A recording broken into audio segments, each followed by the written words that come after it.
Hi mga sis! I'm back! And yes, meron naman akong bagong i-share sa inyo. And ito sila, ayan.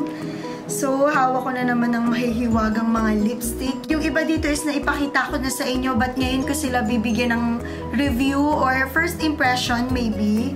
At saka yung mga swatches nila. So, hindi na ako magtatagal at ipapakita ko na sa inyo kung ano-ano yung mga na-purchase ko or yung mga bago para sa akin at para sa iba na manonood nito. So, unahin ko na yung last time na ipakita ko from Human Nature.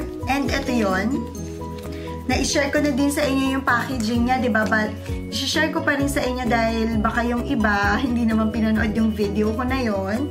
So, ayan. And then, dalawang shade lang ang meron tong Human Nature na to. This is the Poppy Berry and Pastel Rose. And ganito naman yung packaging ng mismong lipsticks. Ang ganda niya, sobra dahil floral siya.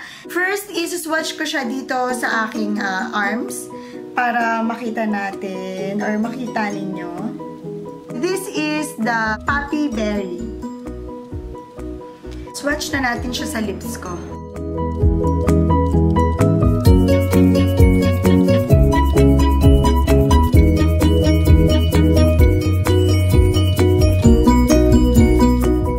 And next, dito naman tayo kay Pastel Rose. Ayan siya.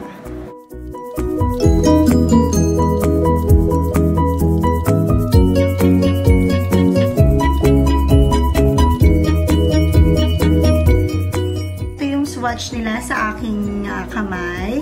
Meron siyang fruity flavor na scent. Tapos, ang look ng aking lips is very healthy kasi nga moisturized, but i-try natin siyang i-ano ng tissue kung magdadry siya into matte. Ganon. Try lang. Wow! I love it! Ang ganda! Look! Nawala yung pagka-shine niya. And then, makikita mo, very light lang siya sa lips mo. Ayan yung nangyari sa kanya. Kung mako-compare nyo siya, I think dito nyo siya i-compare. Eto, diba, may pagka-gloss siya or yung sheen niya, nakikita nyo. But, nung inanuhan ko na siya ng tissue, ganito na siya. Nag-matte na talaga siya. I mean, not super, but alam nyo yun, nag-matte na siya, hindi siya ganito as in na may pagka-glossy siya, diba? Ang ganda, very light, as in, love it. Next, dito na tayo kay Body Shop. Meron ako ditong pinurchase sa kanilang 3 matte liquid lipstick and isang lipstick lang. So, unahin na siguro natin to. Swatch muna natin siya dito. And so, Scarlet Red.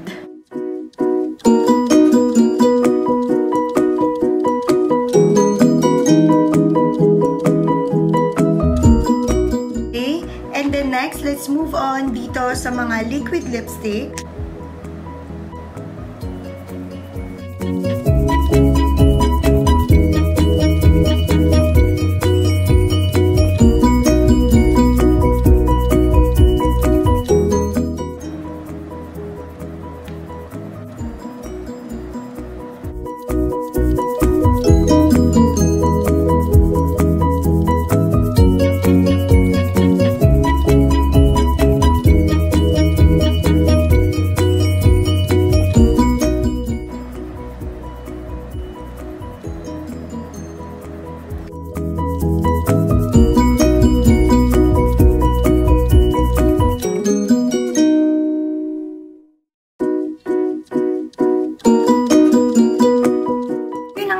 Purchase ko sa The Body Shop, and eto silang 4. Yung isa is yung lipstick lang, and then yung iba is liquid. Alam nyo, na-try ko na yung isa dito, Carnation.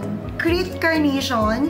Sobrang ganda niya because nagmamat siya. Una, moisturize siya sa lips talaga. Tapos, habang tumatagal, mafe-feel mo na kumakapit siya sa lips mo, and then it downs really to matte talaga, as in. Kapag ka tumagal-tagal to ng konti, siguro mga 5 minutes, ganyan, magmamat na siya ng fully matte talaga, but not drying at all. As in, yun talagang parang kumapit lang siya sa lips mo, ganun. Ayan. Ang ganda ng mga color shading niya. Actually, etong lipstick na to, hindi ito yung best seller nila. Meron yung closer dito kay Carnation. Pero more of like nude brown siya. Ang ganda talaga, kaya lang out of stock nung time na yun. So, nag-purchase lang ako nitong isang lipstick para nga at least matry natin and makita natin kung gaano kaganda yung pinaka-matte lipstick nila. So, ang gaganda naman. Tapos, ang sarap din ng scent niya dahil fruity scent siya. Love it! Next ay share ko sa inyo is from Pinkies Collection. So, ito siya. So, bumili ako ng isang liquid lipstick and matte lipstick naman to. So, I think unahin natin itong matte lipstick. Nakakatuwa because ang ganda ng packaging niya. As in, ito yung number 1 na nagustuhan ko sa kanila, yung packaging niya. Color pink, of course. Tapos, yung loob niya is black na. Ganyan siya. Ayan. So, this one is in the shade Bark. Swatch natin siya. So, yan siya.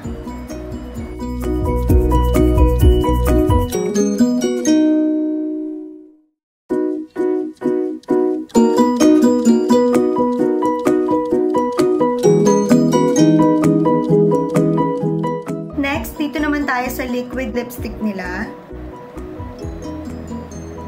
Ayan siya. This one is in the shade Spicy.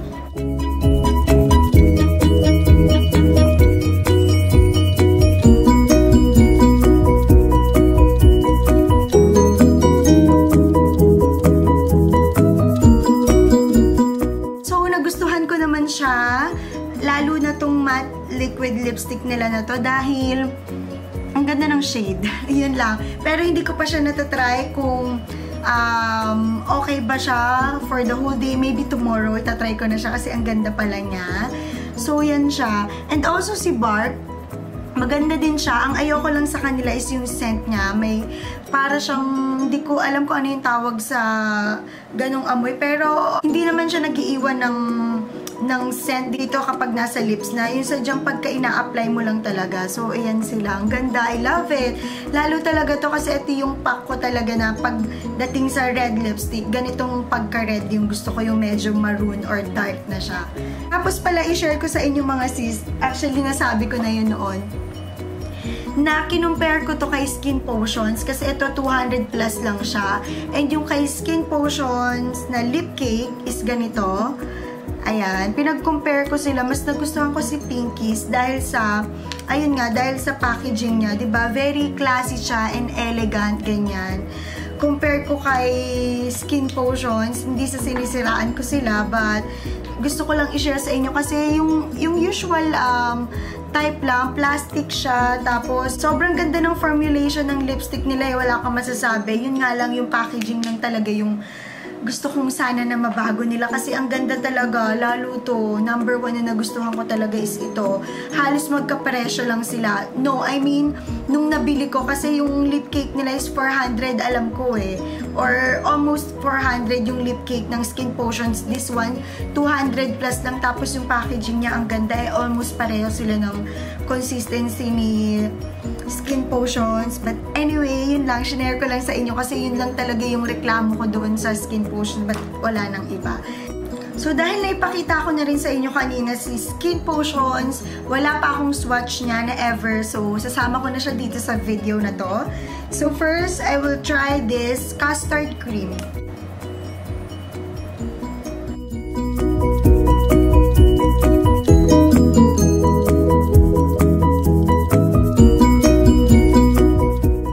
Next, cherry truffle. Ayan siya.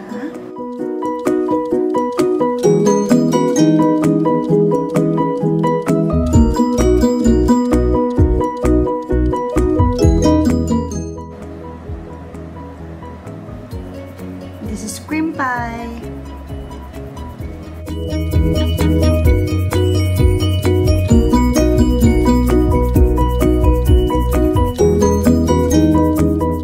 Next is mocha cake.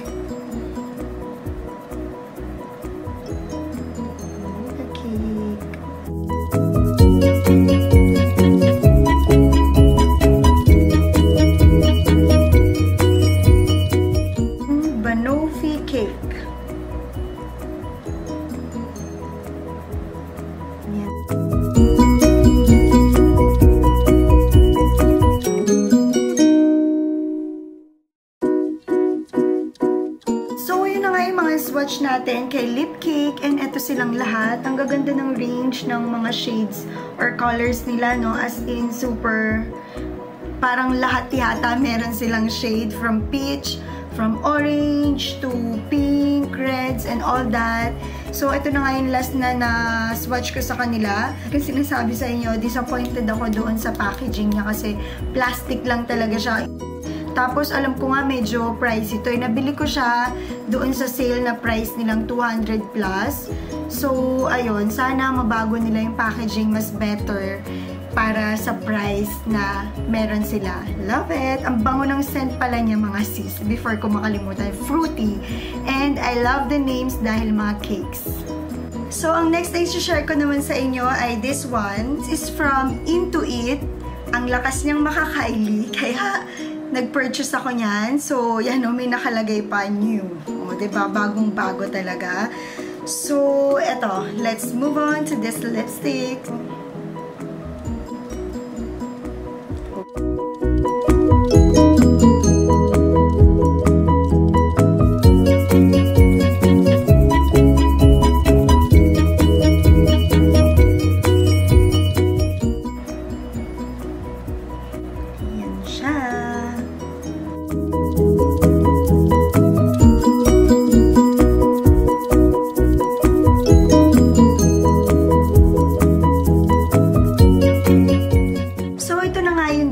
Shade na purchase ko kay Into It, and they are new because new, nakalagay nga dyan sa packaging, and sobrang nakakatuwa because ang lakas niyang makakaili look. Teka, kukuhain ko ngayon Kylie ko dito. Look at, oh, diba? Ang social niya. Sobrang lakas makakaili. Tapos, na-try ko na to kanina and nahirapan akong alisin siya. Kaya pala yung sales lady, kasi meron pa akong pinurchase sa ibang brand that day. Tapos, sabi ko, magbabawas ako ng isa kasi dapat 3 to. Tapos, sabi niya, ma'am, bakit po? Sabi ko, kasi may nakita akong kapareho ng shade niya para at least matry ko din yun sa kanila. Ah, ganun po ba? O sige, ma'am, tignan niyo kung sinong mas long lasting. Gumanon talaga siya. Yung pala, ang hirap kasi nitong alisin, mga sis. Kumain na ako actually kanina ng mga crab, tapos ng hipon, tapos burger, hindi talaga siya naalis. Tapos nung tinatry ko na nga siyang alisin dahil nga magsiswatch tayo ngayon, ang hirap niya, promise, totoo yan. Siguro yung pagka-sticky niya, para as in, nakadikit siya ng sobra dun sa lips mo. That's why, ganun, medyo sticky. Pero, hindi, wala namang problem about it kasi hindi siya nagta-transfer or hindi siya patchy, ganyan. About the scent, yung scent niya, fruity ng very light. Ganon, parang artificial na fruity lang. Unlike yung iba, as in, sobrang ang sarap.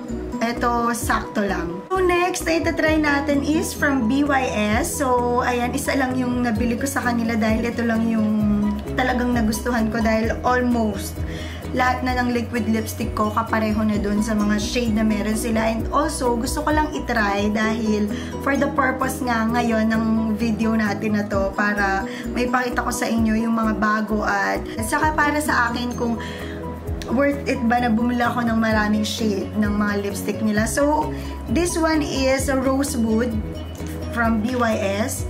So, yan. Ayan siya. My gosh. Alam nyo, ang unang naalala ko sa kanya kaya napabili ako nito na dapat hindi naman na kasi hindi ko naman na kailangan. Dahil almost kapareho siya ng favorite ko kay Colourpop, yung Tool. Basta later, ipapakita ko nga sa inyo kung may pagkakapareho sila, but swatch muna natin sila sa aking lips.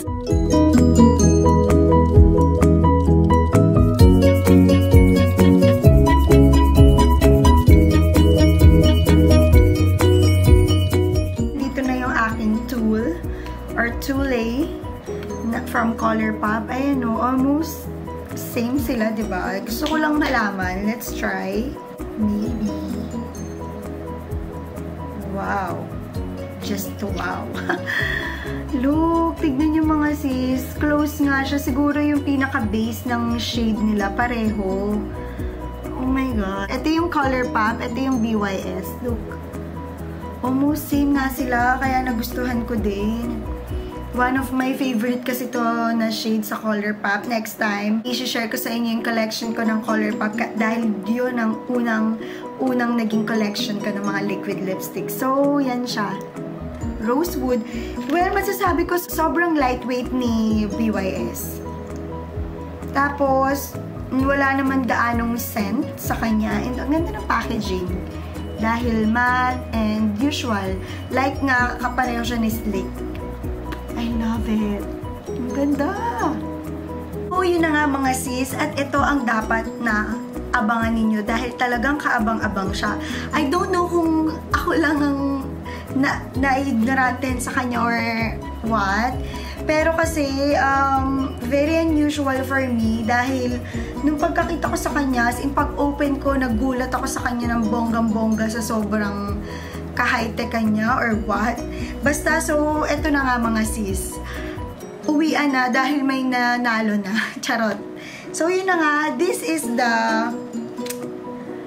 True Light from FS na dating Fanny Serrano daw. Ngayon is Features and Shades na. Nung nabanggit ko to sa isang friend ko, sa aking sis, sabi niya, parang dati pa daw to na may ganito si FS.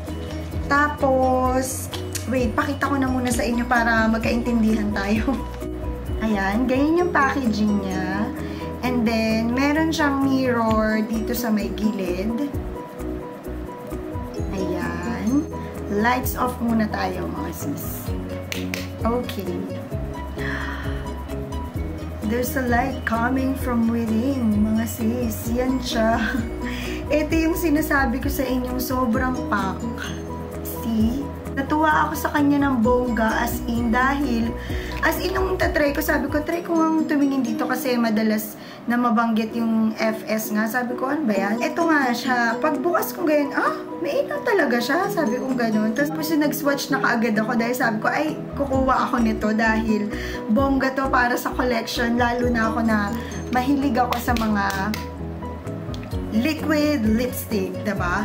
So, uwian na mga sis dahil may nanalo ng So, ngayon, iswatch muna natin siya bago ako magdaldal sa inyo ngayon. So, ang bongga-bongga niya. Hindi na natin kailangan ng ring light. So, ayan yun. Ito yung kinuha kong shade. And this is Coral. Name niya is Coral. But, swatch muna natin sa lips.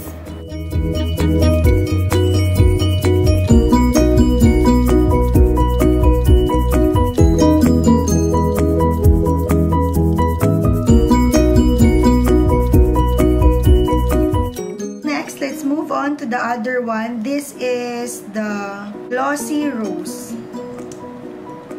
But mas malakas yung ilaw nito.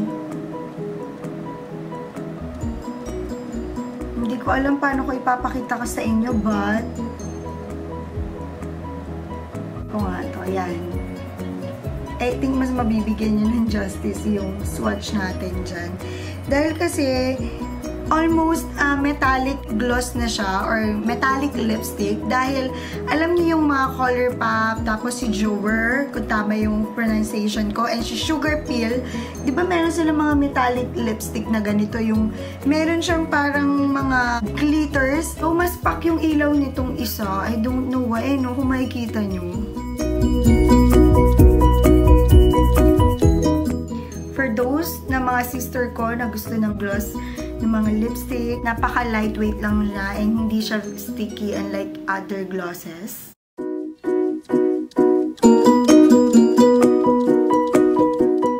So, ayun na nga mga sis ang lahat ng mga nabili ko or bagong purchase ko ng mga lipstick para matry ko and ma-share ko sa inyo. So, yan na nga siya. Nanalo na. Para sa akin talaga, pack talaga to. Especially to those na mahilig mag-party. Nakupak sa inyo to, as in pagtitinginan talaga kayo ng bongga dun, talagang wow, ang pack niya. Kasi ako, hindi ako familiar dito sa liquid lipstick na gantong may ilaw. Tapos meron pa siyang light, dito, mirror. Alam mo yung kahit talaga madilim, as in sabi ko nga, ang sarap siyang isama sa lipstick collection kasi sobrang kakaiba siya sa lahat.